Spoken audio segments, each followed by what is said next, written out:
Right now we are in the middle of the holiday of Sukkot, which basically means huts.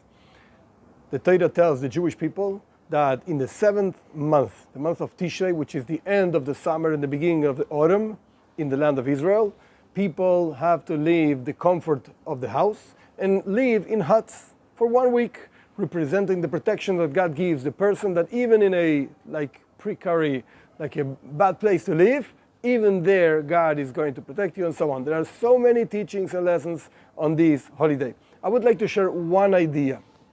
There's a famous question raised by Rabbi ben Osher. He lived in France and then he moved to Spain in year 1300s. He wrote one of the most famous books of law, Jewish law, which is called the Tur. Tur means like a line.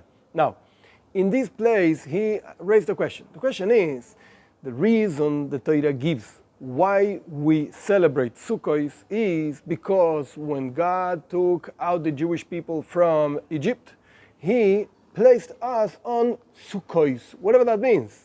So there's an argument over there in the Talmud whether there were really huts, where people were actually living in huts when they left Egypt and throughout they're traveling through the desert, or those were the huts were actually the clouds of glory that surrounded the Jewish people and protected the Jewish people from all kinds of damages and so on.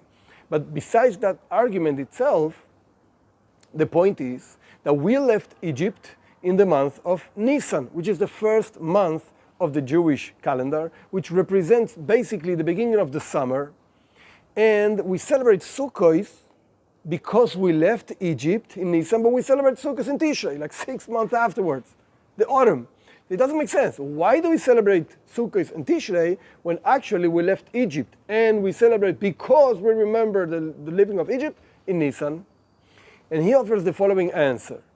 He says like this: in the summer, when it's hot, everybody wants to leave the comfort of the house and live in a hut, at least for a week, because it's so hot and so on. So when you live in a hut, you're not going to be so hot, there's air and it's nice. It's nice weather. So everybody would actually leave the house and live in a hut.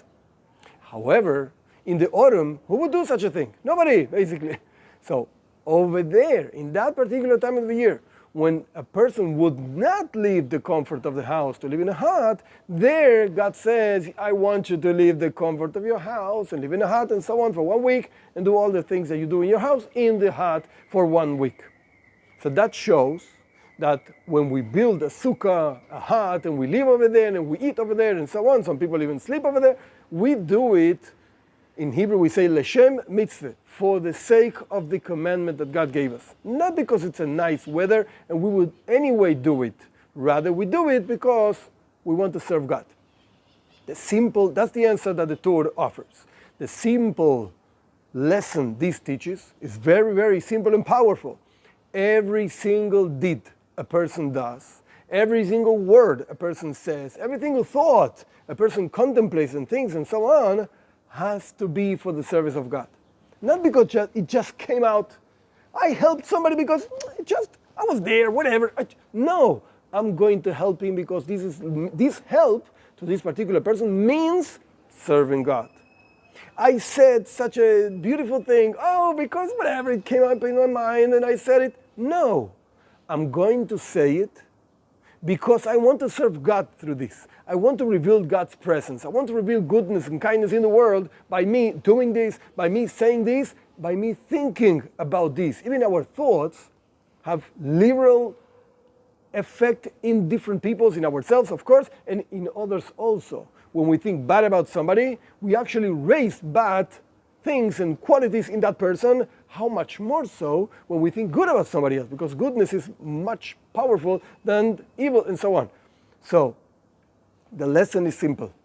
We have to actually accustom ourselves to serve God in every single situation of life, both in the situations when we are comfortable, like the summer and everybody would live in a hut and so on, and also in the situations when we are not so comfortable. We have to know that whatever we do, whatever we say, whatever we think, has to be connected to our service to God.